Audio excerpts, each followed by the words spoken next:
Astrologer Ramakrishna Ghosh আমার এই channel অর্থাৎ অ্যাস্ট্রোলজার রামকৃষ্ণ ঘোষ চ্যানেলের পক্ষ থেকে জানাই আপনাদের সকলকেই স্বাগত। আশা করি ঈশ্বরের কৃপায় আপনারা সকলেই ভালো আছেন। আমি বিভিন্ন রাশির মাসিক রাশিফল নিয়ে আলোচনা করছিলাম। আজকে আমার আলোচনা ধনু রাশির কয়েকটি ভবিষ্যৎবাণী, যা 100% সত্যি হবেই।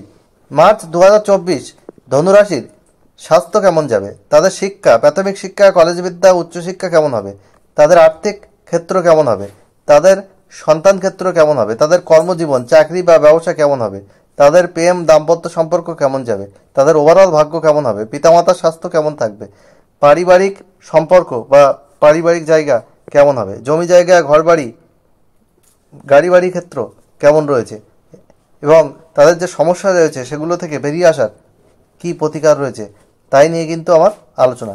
আপনাদের কাছে অনুরোধ, আপনারা ভিডিওটি কেটে কেটে দেখবেন না, তাহলে কিন্তু পরিপূর্ণ আলোচনা পাবেন না। ভিডিও শেষে আমি রেমেডি বলে থাকি। যাই হোক, মূল আলোচনা যাওয়ার পূর্বে বলে রাখি, ধনুরাশির মানুষরা কিন্তু স্থির লক্ষ্যযুক্ত এবং এরা একটু জেদি স্বভাবের হয়ে থাকে এবং ধার্মিক প্রকৃতির মানুষ হয়ে থাকে। যাই হোক, এই ধনুরাশি বা ধনু লগ্নের গোচর ফল মার্চ 2024 সাপেক্ষে বলি। এই ধনু রাশির দ্বিতীয় অবস্থান করছে এদের রাশির পঞ্চমপতি এবং দ্বাদশপতি মঙ্গল, সঙ্গে রয়েছে এবং শুক্র। এবং ধনু রাশির তৃতীয় অবস্থান করছে শনি, তৃতীয়পতি এবং দ্বিতীয়পতি, এবং সপ্তমপতি ও দশমপতি বুধ, এবং অবস্থান করছে সেখানে রবি।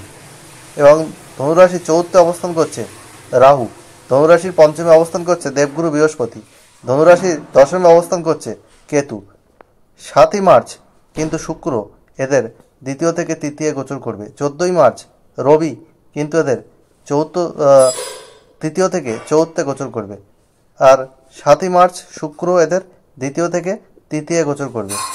আর 15ই মার্চ মঙ্গল কিন্তু এদের তৃতীয় গোচর করবে, এদের পঞ্চমপতি।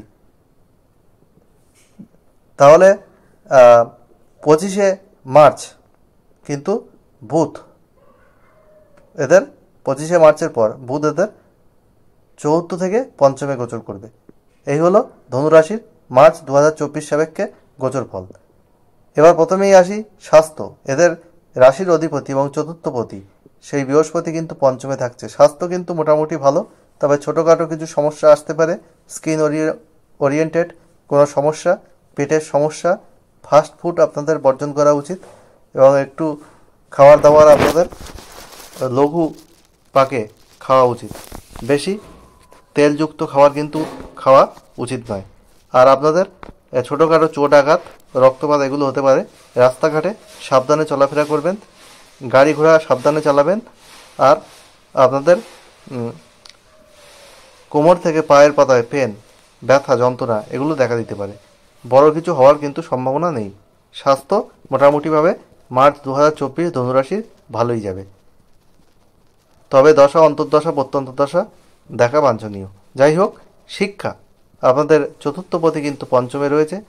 প্রাথমিক শিক্ষা, কলেজ বিদ্যা এবং আপনাদের নবমপতি আপনাদের রবি, সে কিন্তু আপনাদের তৃতীয় অবস্থান করছে। ফলে আপনাদের শিক্ষার জায়গায় কিন্তু বেশ ভালোই দেখা যাচ্ছে এবং আপনাদের রেজাল্টও কিন্তু ভালো আসবে। আপনাদের কোনো এক্সাম দিয়ে থাকলে তার যে রেজাল্ট যদি মার্চে আসে সেটা কিন্তু ভালোই হবে। পড়াশুনোর জায়গায় কিন্তু ওভারঅল ভালোই বলছি। আর আর্থিক উন্নতি আপনাদের রয়েছে, কারণ দ্বিতীয় আপনাদের উচ্চস্থ মঙ্গলের অবস্থান, পঞ্চমপতি দ্বিতীয় অবস্থান করছে এবং আপনাদের রাশির অধিপতি পঞ্চমে অবস্থান করছে। আপনাদের আর্থিক জায়গা কিন্তু ভালো দেখা যাচ্ছে, ফলে আর্থিক স্টেবিলিটি কিন্তু আপনাদের থাকবে। এরপরে আমি আসছি সন্তান ক্ষেত্র। সন্তান ক্ষেত্র আপনাদের শুভ। যারা সন্তান নেওয়ার চেষ্টা করছেন তাদের সন্তান প্রাপ্তি ঘটতে পারে এবং যাদের সন্তান আছে তারা সন্তানের কৃতিত্বে গর্বিত হবেন। সন্তানের কোনো ভালো কর্মপ্রাপ্তি, সন্তানের কোনো বিয়ে হওয়া, সন্তানের ক্ষেত্রে কোনো প্রতিযোগিতায় তাদের সাফল্য আসা, এইসব কিন্তু যোগ রয়েছে। সন্তানের কৃতিত্বে আপনারা কোনো না কোনো সুযোগ সুবিধা কিন্তু ভোগ করবেন। সন্তানের কৃতিত্বে আপনারা গর্বিত হবেন। সন্তানের অর্থে আপনাদের প্রাপ্তি ঘটবে। যাই হোক, এরপরে সন্তানের পরে আমি আসছি এদের দাম্পত্য জীবন। এদের সপ্তম পতি সে কিন্তু রয়েছে তৃতীয়, এবং পরে চতুর্থে গোচর করবে, রাহু যুক্ত হবে, নিচস্থ হবে। ফলে এদের দাম্পত্য জীবনে কিছু মিস আন্ডারস্ট্যান্ডিং কিন্তু দেখা যাচ্ছে। একে অপরকে সময় দিতে হবে, গুরুত্ব দিতে হবে, বুঝতে হবে, তবেই দাম্পত্য সম্পর্ক ভালো থাকবে। যাদের ডিভোর্সের সমস্যা চলছিল তাদের কিন্তু এই সময় সমস্যা আসবে এবং কিছু বাধাবিঘ্ন কিন্তু তৈরি হবে। যাই হোক, আপনারা দের দাম্পত্য জীবনে একটু আন্ডারস্ট্যান্ডিং করে চলতে হবে, না হলে দাম্পত্য সম্পর্ক আপনাদের ভেঙে যেতে পারে। আর আপনাদের প্রেমের ক্ষেত্র পঞ্চম প্রতি মঙ্গল দ্বিতীয়, শুক্র যুক্ত আছে। প্রেমের ক্ষেত্র তারপরে মঙ্গল তৃতীয় যাচ্ছে। প্রেমের ক্ষেত্র মোটামুটি শুভ রয়েছে। 14ই মার্চের আগে তো শুভই আছে, 14ই মার্চের পর পঞ্চম প্রতি তৃতীয় গোচর করছে, শনি যুক্ত হচ্ছে। কিন্তু পঞ্চমে বৃহস্পতির অবস্থান, আপনাদের প্রেম সম্পর্ক অনেকটাই ভালো যাবে। প্রেমের জায়গায় তেমন কোনো অসুবিধা কিন্তু আমি দেখতে পাচ্ছি না। আর এরপরে আপনাদের কর্মপতি বুধ কিন্তু প্রথমে তৃতীয় থাকছে, তারপর 7ই মার্চের পর চতুর্থ নিচস্থ হচ্ছে, রাহু যুক্ত হচ্ছে এবং কর্মস্থানে দৃষ্টি থাকছে। ফলে কর্মস্থান মোটামুটি ভালো, কিন্তু কর্মের পরিবেশ কিন্তু ভালো হবে না। কেতুর অবস্থান দশমে, কর্মের চাপ বৃদ্ধি পাবে, কর্মে গুপ্ত শত্রুতা দেখা যেতে পারে, আপনাদের কর্মে স্যাটিসফ্যাকশন কম আসবে, এইসব কিন্তু দেখা যাবে। কিন্তু আর্থিক স্টেবিলিটি আপনাদের ভালোই থাকবে। যাই হোক, ব্যবসার ক্ষেত্রে আপনারা পার্টনারশিপ বিজনেস কিন্তু একটু এড়িয়ে চলবেন, কারণ আপনাদের ডিসিশন মেকিংয়ে কোনো ভুল হতে পারে। পার্টনারশিপ বিজনেসে ইনভেস্টমেন্ট করার আগে একটু ভেবেচিন্তে করবেন। আর আপনাদের বাড়ি ঘরের বিষয়ে কিন্তু আপনাদের একটু সতর্ক থাকতে হবে। কোনো বাড়ি ঘরে ইনভেস্টমেন্ট করা, নতুন বাড়ি কেনা, নতুন গাড়ি কেনা, এসব ব্যাপারে আপনাদের একটু সতর্ক থাকতে হবে, দেখে শুনে কিন্তু কিনতে হবে।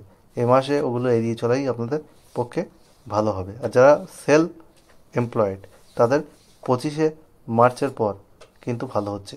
আর যারা গান বাজনা বাদ্যযন্ত্র বাজান, যারা কথাশিল্পী, যারা কথা দিয়ে, যারা কাউন্সিলর, যারা পুজো পাঠের সঙ্গে যুক্ত, এবং যারা সঙ্গীত, অভিনয়, বিউটি পার্লার, স্পা এগুলো চালান, এবং যারা ফ্যাশন ওয়ার্ল্ডের সঙ্গে যুক্ত, গ্ল্যামার ওয়ার্ল্ডের সঙ্গে যুক্ত, তাদের কিন্তু এই সময়টা ভালো রয়েছে। যারা শৌখিন প্রোডাক্টের ব্যবসা করেন তাদের কিন্তু ভালো টাইম আসছে। এই মাস কিন্তু তাদের ভালোই যাবে।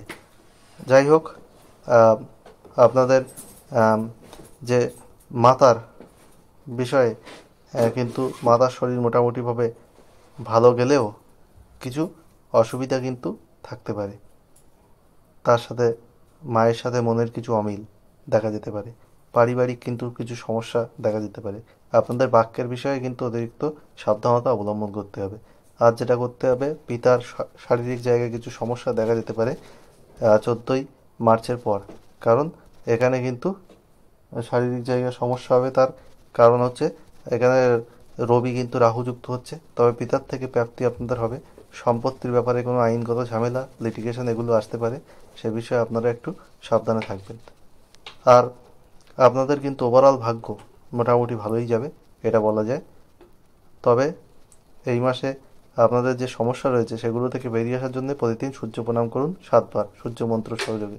ওং জবাকুসুম শঙ্কাশং কাশ্যপে অং মহাদুতিম ধানতারিং স্বল্পাবাগ্নং প্রণতস্মে দিবাকরম, স্নানের পর এটা পাঠ করুন। আর প্রতিদিন বুধের বীজ মন্ত্র পাঠ করুন। বুধের বীজ মন্ত্র 5বার পাঠ করুন। ওং ব্রাম ব্রিম ব্রোম স বুধাহ নম, এই মন্ত্রটি 5বার পাঠ করবেন। আর আপনারা সবুজ কালার বেশি ব্যবহার করুন। আপনারা নীল আকাশি কালার কম ব্যবহার করুন। হলুদ সোনালি কালার বেশি ব্যবহার করুন। লাল কালার, গোলাপি কালার, ক্রিম কালার, লাল কালার গোলাপি কালার ব্যবহার করুন বেশি। ক্রিম কালার কম ব্যবহার করুন। সাদা কালার কম ব্যবহার করুন। তাহলে কিন্তু আপনাদের জীবনে সফলতা অনেকটাই আসবে। আর আপনারা একটা কোশ্চেন আমাকে হোয়াটসঅ্যাপে করতেই পারেন, তার ডিটেলস আনসার কিন্তু আমি দিয়ে দেবো। তবে আমাকে বারবার নক করে বিরক্ত করার দরকার নেই। আমি ফার্স্ট কাম ফার্স্ট সার্ভ বেসে আপনাদের কোশ্চেনের আনসার কিন্তু আমি দিয়ে দেবো, কারণ অনেকেই রিকোয়েস্ট করে, অনেকের কোশ্চেনের আনসার দিতে হয়। আর অনলাইনে আমাকে থেকে ফুল হরস্কোপ করিয়ে নিতে পারেন বা চেম্বারে এসে করিয়ে নিতে পারেন। আমি কিন্তু নিজে হাতে লিখে অ্যানালিসিস করে আপনাদের কিন্তু রিপোর্ট দিই, জেনারেট করি। আমি কিন্তু অন্য অন্য অ্যাস্ট্রোলজারের মতো 2,500-3,000 টাকা ভিজিট নিয়ে সফটওয়্যার থেকে রিপোর্ট জেনারেট করে দিই না। ভুলভাল প্রেডিকশান আমি কিন্তু করি না। আমি একজন ডক্টরেট এবং আমি ইউজিসি নেট গেট ক্লিয়ার্ড আমার আছে। আর আমি কলেজের প্রফেসর। আর আমার বিভিন্ন পেশার সঙ্গে আমি যুক্ত। অ্যাস্ট্রোলজি আমার নেশা, পেশা।